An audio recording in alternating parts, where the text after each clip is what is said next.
What if the problem with the modern mental health is not just about that we don't know enough, but that we have forgotten how to listen? What if healing doesn't start with fixing, diagnosing, or optimizing, but with something far more organic, human, and quietly radical? So today's conversation, dear listeners, invites us to slow down and reconsider what actually heals. So welcome to the Mind Meets Machine, dear listeners, the podcast where human experience meets systems, technology, and the questions we really pause to ask. And today I'm joined by a lovely guest. Please welcome Fred Moss, Dr. Fred Moss. Welcome to the show. Thank you. Thank you. It's great to be here. I look forward to our conversation. Amazing. I'm really happy, Dr. Fred, that you joined us today. And before we delve deep into our discussion, I'll quickly love to introduce you with all of our listeners. So, dear listeners, Dr. Fred is a psychiatrist, mental health advocate, speaker, podcaster, and known to many as the UN doctor. Undoc. Undoctor. Okay, my bad. So, with over 46 years of experience in the mental health field, so this episode is an organic conversation about healing beyond diagnosis, the limits of protocols, and why presence, creativity, and genuine human connection may be the most overlooked medicine that we have. So, why to wait? Let's get started. Welcome to the show again. Thank you. It's beautiful to be here. I'm very much looking forward to our interchange. Amazing, amazing. So, Dr. Fred, like before we talk about the systems or the solutions, I'm really very curious that after decades inside psychiatry, what questions do you have? Do you find yourself basically asking now that you didn't ask early in your career? Yeah, I think the question of the day for me, and it seems like it is morning here, but I've already had some powerful conversations with friends and colleagues, and Okay. I've already been trying to make sense of this shit up. Yeah.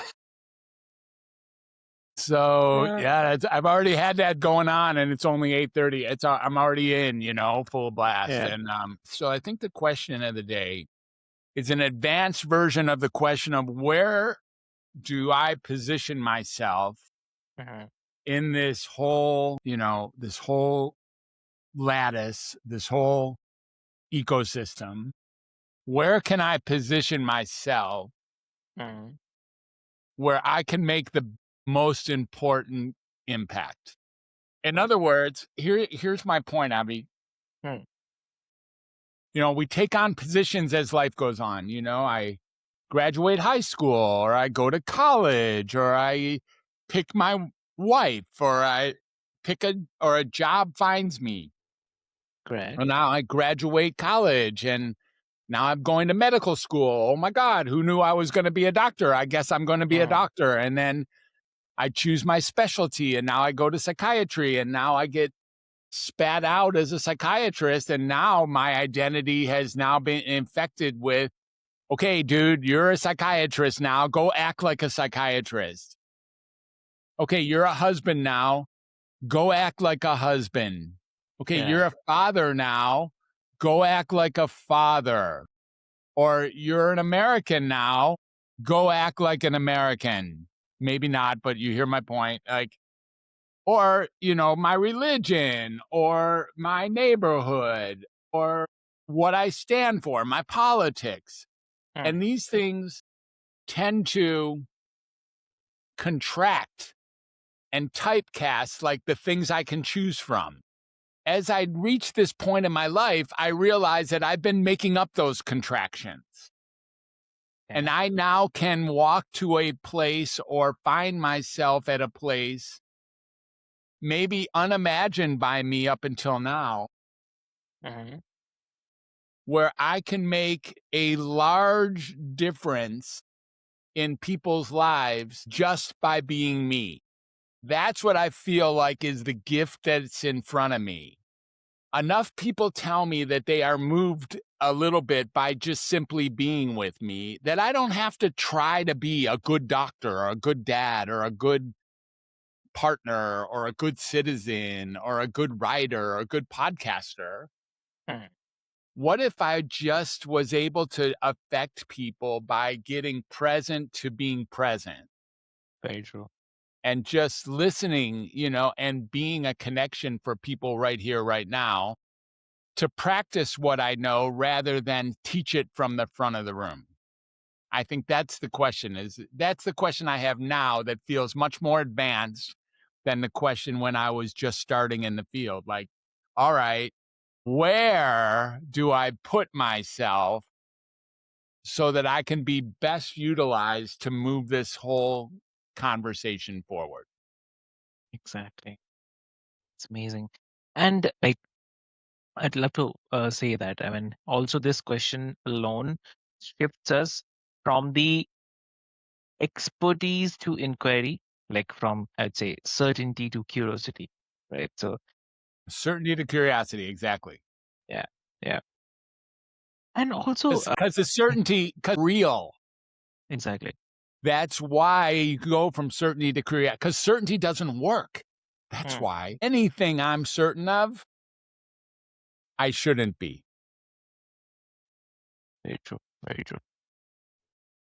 So here, one common misconception, if I have to talk about, because there's a common belief that mental health improves when we get the right diagnosis or maybe the right intervention, whatever. Like, so from, yeah, so from your perspective, where does that belief start to kind of fall short? Very early on in the Okay. in let's take it back a few steps underneath. Mental health becomes more manageable when it's defined or diagnosed. Let's take it back a ways. Okay. It's hard to be a human. Hello. Yeah, It's hard to be a human. exactly. Look, I'm not just passing through that. Okay. It's hard to be a human. And that word hard to be a human is, I would say, actually make you feel to feel that part, like, I'd say, like, hard to be a human, right? I totally agree with you. Like, that Yeah, look belief. how a smile comes on your face when you realize that I Yeah, realize that it's hard to be a human. exactly. You realize that I realize that it's hard to be you. Yeah, It's not simple being you. It is difficult to be you. It is difficult to be a human. Now, very, very true. if we start from there rather than what's wrong with me, we might get to a space where we realize that there's never been anything wrong with you. You've just been you. You're just responding to the stumbling and bumbling and tumbling of what it means to try to be human without a Hmm, recipe book or owner's manual. hmm, You don't know how to be a human, dude. You don't know shit. You don't know any more than me, and I don't know any more than them. true. And nobody really knows how to be a human. So now we start getting into the whole concept of diagnosis. What I'd like for you to realize is that diagnoses are not helpful. Mental health diagnoses are not helpful. They are traumatic and they are made up, and they did not exist even 100 years ago. Okay. And people have lived literally tens of thousands, if maybe longer number of years without ever having to take on this weirdness called mental health diagnosis. Mental health diagnosis. Dude, Yeah. you don't have a mental health diagnosis. You do Hmm. have a diagnosis, Abby, but I think you already know. But I can tell you, you already do have a diagnosis. I know your diagnosis. Do you want to know it? Please. I'm a clinician now, 46 years. Exactly. When I'm about to say matters. Exactly. I'm about to give a diagnosis from 12,000 Yeah. away. Yeah.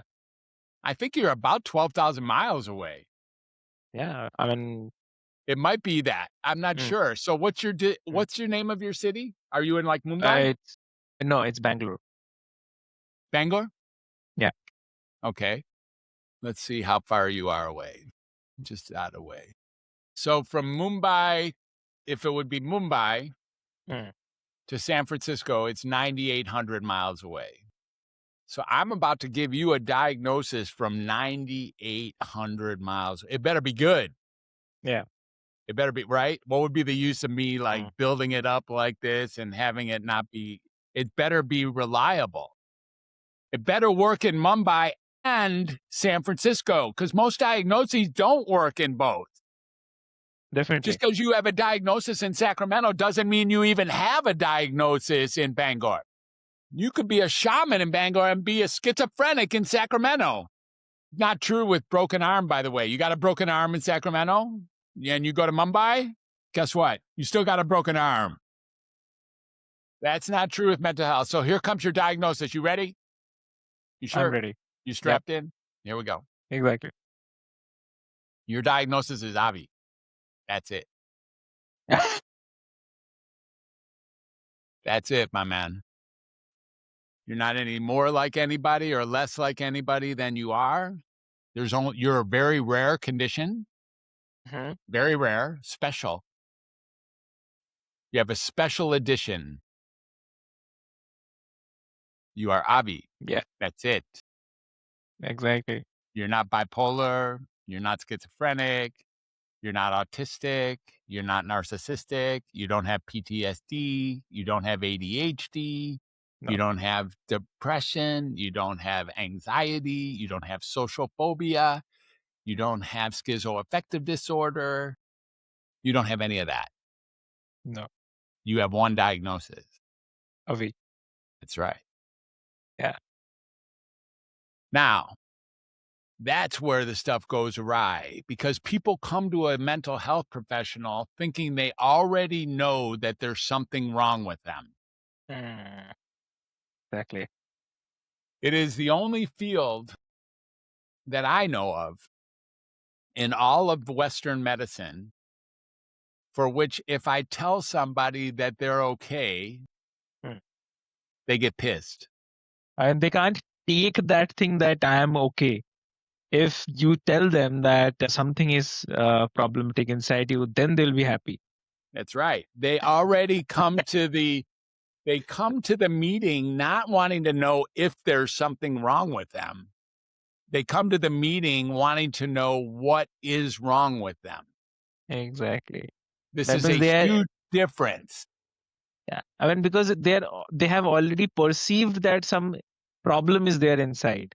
Exactly. They've already perceived that, Mm. and they not only perceived it, they Mm. have accepted it full scale. Yeah. So, what if, the Zen masters and the spiritual ascended masters and the Zen, wise people from the past, the writers and philosophers and Mm. theologists, theologians, I think, anyways, Theologists, yeah. yeah, they all have spoken to that maybe it's okay to just embrace it all, Mm.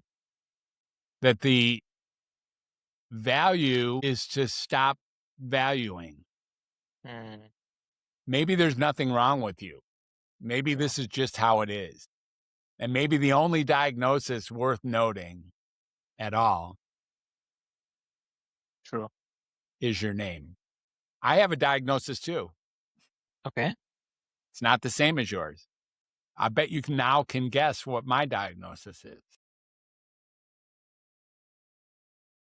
So yes, your diagnosis is definitely Dr. Fred. No, that's my diagnosis. Yeah. Oh, And maybe not even Dr. Fred. Maybe it's just Fred.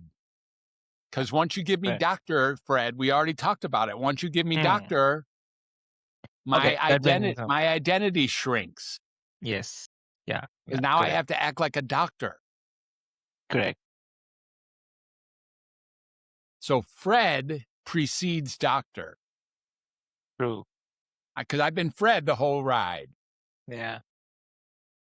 And Fred chose enough decisions to wind himself up Hmm. being a doctor. And now he includes that into his identity. But really, it's an add on, it's not real.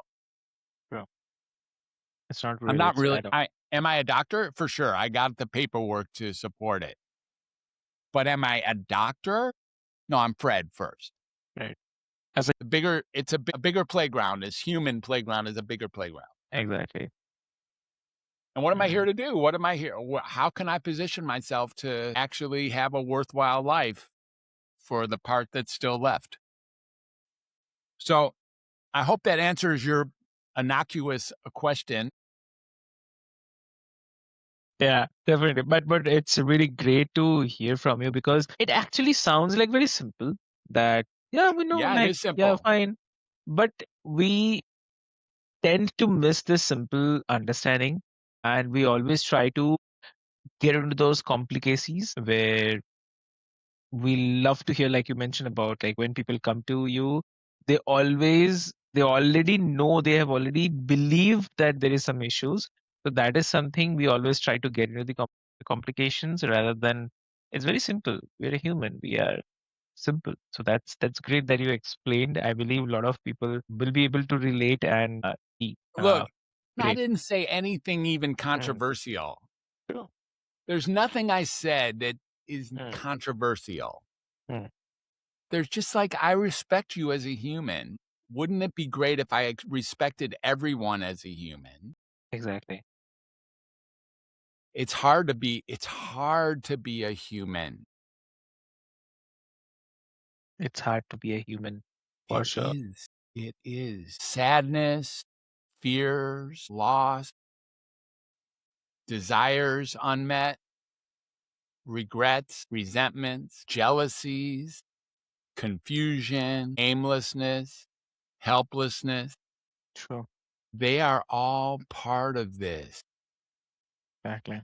for every one of us. See, we overlook that. Mm, We just think we all should have that shit all put together. After all, we got dressed this morning and showed up at work. So we must have all that stuff already put together. I don't know about all that. true. Wow. If you ever met somebody who has all that shit put together, unless his name was like Siddhartha, unless his name was like Gautama, Yeah. you need to just let them go because they don't have it all together. You Mm, meet the Buddha on the side of the road, what do? You got to kill him. See, nobody has this shit together, bro. yeah, exactly.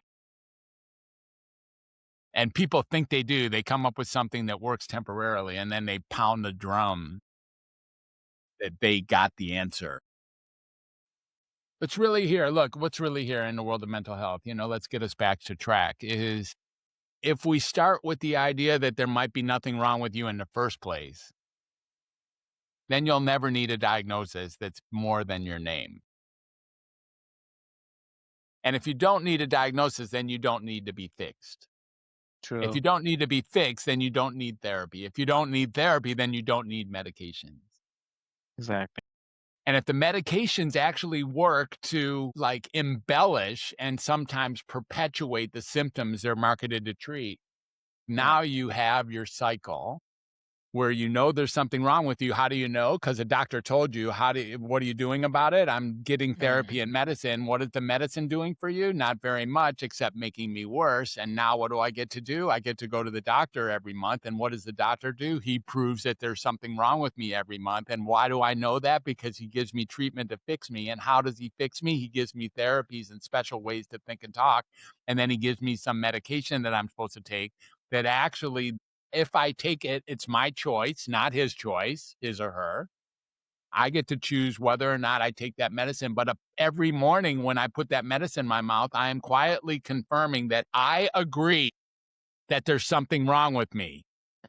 Exactly. And this happens a lot. I mean, I Dude, this totally happens relate. hundreds of Yeah. millions of times per day. Exactly. Yeah. This I mean, doesn't just happen a lot. This happens hundreds of millions of times per day. Let's definitely. understand that. Definitely. That isn't the only way it could go. It is the way that it's going. It's not the only way that it can Hmm. go, however. Hmm. It is Wow. the way that it's going. Yeah. No problem. Really, no problem. It is what it is. That's what's Yeah. happening. But is it Very the true. only way? Is it the only way life could go? No way. And here's the other question I have for you. In order to change this, does everyone else have to change, or do you? It's me, It's an or it inside job, isn't it? is exactly. It's an inside job. Yes. It is. So in other words, you can break away like right now. Very true. Yeah. It's all in our brain here, in our head. What we are thinking, what we are feeling, what we are doing, everything is getting restored, processed, and again will make you think, okay, you're doing this, you're doing this, you're doing this. So yes, totally agree. It has to be from inside. And so here, one more thing is like, as you totally correct that you mentioned, it's happening daily. It's happening daily, Hundreds of millions of hundreds and millions of, times yeah, every every day. freaking day, dude. Yes. Yeah. Yeah. So here, I definitely love to. I mean, My because God. it is us only. We are thinking about it. We are believing this. But when we say we have to change it from inside, it has to be us only. How can I take that first step? Because Yeah. I I totally feel that Yeah. people Let me will let me be in answer. dilemma.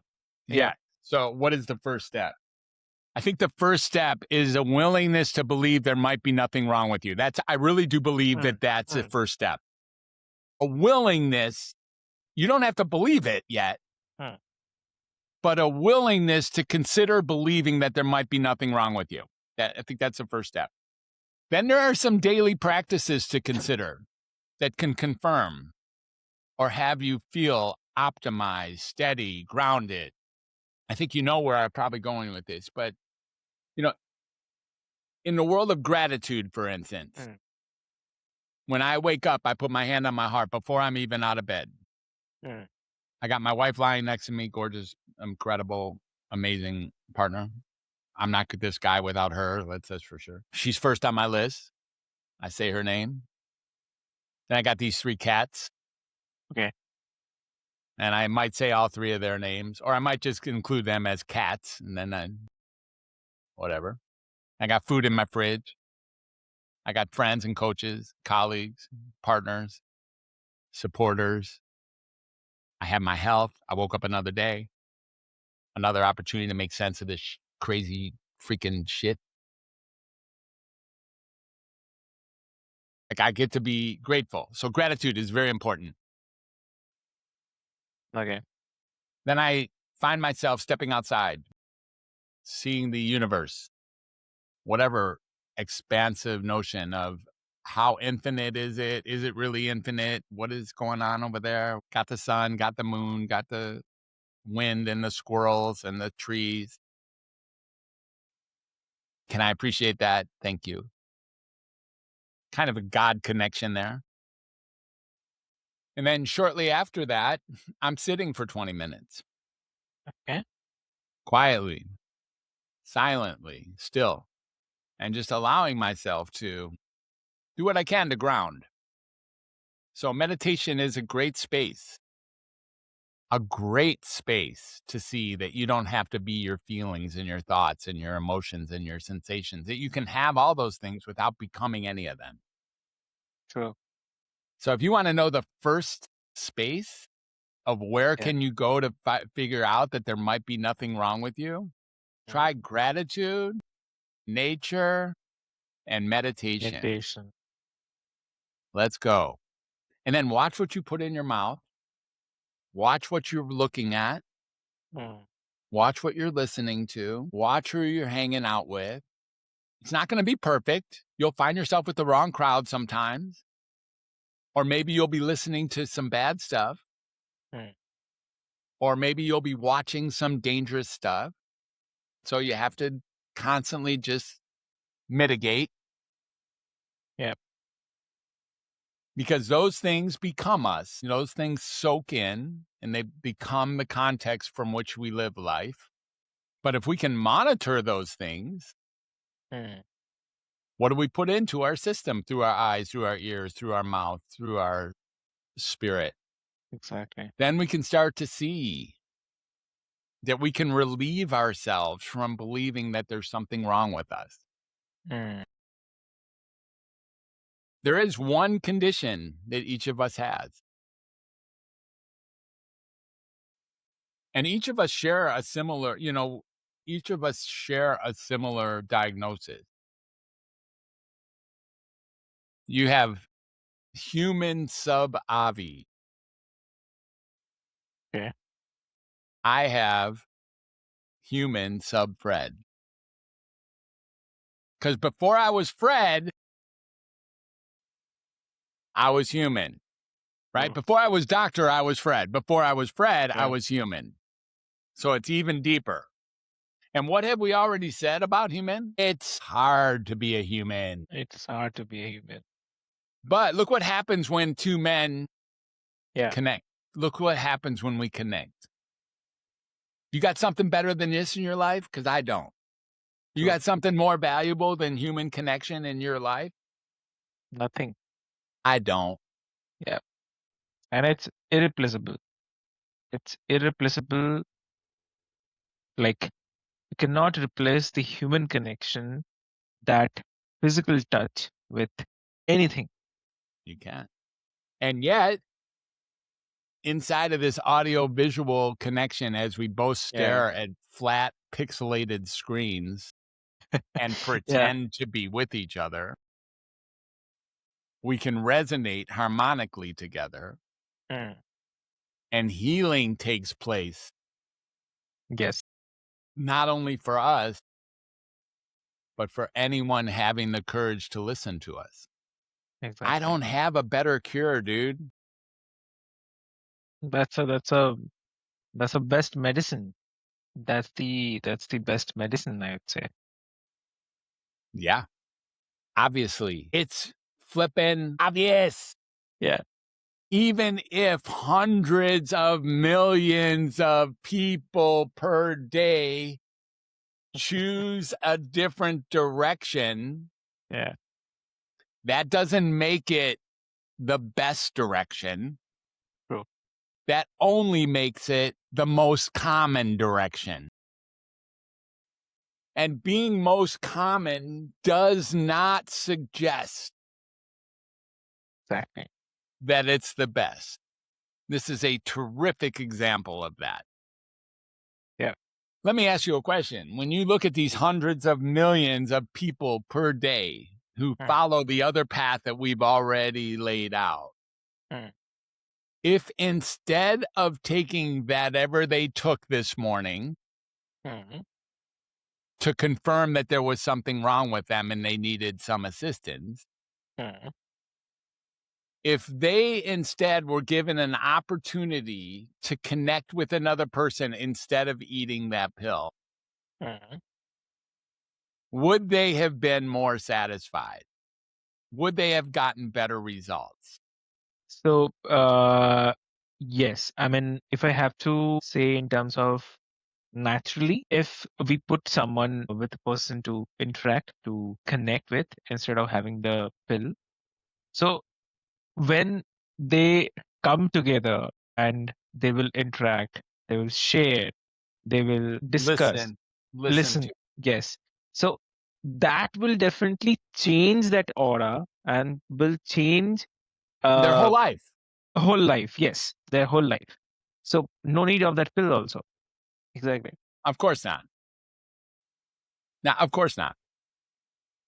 But if the pills not only are not working, but in fact are smothering our spirit, Hmm. Hmm.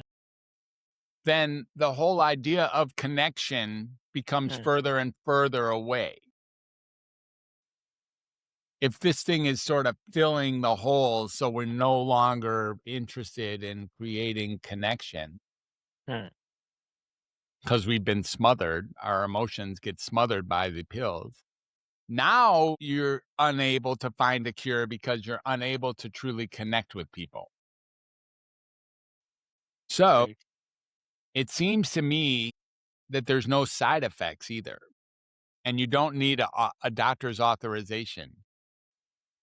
You don't Exactly. need a diagnosis to connect with somebody. You don't need an education Hmm. in higher education, college or university at Harvard to learn how to connect with somebody. And since that's the most potent medication known to mankind, each and every one of us is then a physician because we can provide the very honorable, highest level medicine to another human being. And isn't that what a physician does? Exactly. True. Because each of us has the tools to connect. Very true. Yeah. Yeah. So, like, it's really great to hear from you about these very simple things. And if someone wants to connect with you, wants to know more about it, know more in details, so how they can connect with you. Yeah. So, I have two websites. The first one I'd like to send people to is Dr. Fred, drfred360.com. Okay. And there you can get access to everything I'm doing everywhere. It's a very cool site, very, very cool looking and provides access to me. You can create a discovery call. You can see all my books. You can see my speeches, my podcasts, my freebies. See a lot of access to my social media, all that. So Yeah. that's a cool place. And in that discovery call, that's when we would set up like learning what is the issue? What is it that you think you need help with? What is it that you think Fred Moss can bring to help your world? Yeah. If that's interesting to you, then reach out and we'll set up a conversation. What can Fred Moss bring to my world? Okay. I'm down. Let's go. If you heard something or you see something and you feel like you want to talk to me, then let's make that happen. Lovely. I also troll around Facebook. Man, don't count on me being there very much longer. It's tough for me to find value in Facebook, but I'm rather addicted and I just don't like it. I like LinkedIn a lot better, so reaching out for Dr. Fred Moss on LinkedIn is an okay place. Yep. And then I have, I'm interested in Undoctor Reset in helping people learn how to take people off of their diagnoses. So undoctorreset.com is another place. And they were creating retreats so I can teach clinicians and loving caregivers Yeah. how to become an undoctor, how to utilize this skill that God gave you that is the physician's greatest tool, which is the greatest medicine known to mankind that you already possess, called the capacity to be a connected human. So that's what we're doing. And that's at True. undoctorreset.com. So thanks for having a killer conversation, Avi. My dude. Exactly. I also love to say that this is really, really great contribution and having a great chat with you. And dear listeners, I'd love to say that I have visited Dr. Fred's website, so drfred360.com, and you will feel like you are welcomed to Humanity Books and or the podcasts. So I'll put all the links and the details into the show notes for your easy reference. Please visit, please have a look, connect with him. And thank you so much for joining on Mind Meets Machine. And if today's conversation stayed with you, take a moment to notice like where your life is asking for more presence and less performance. So until next time, stay human, obviously, stay curious, and let what's organic lead the way. Because being a human is hard to be a human. So have a great day. Thank you so much.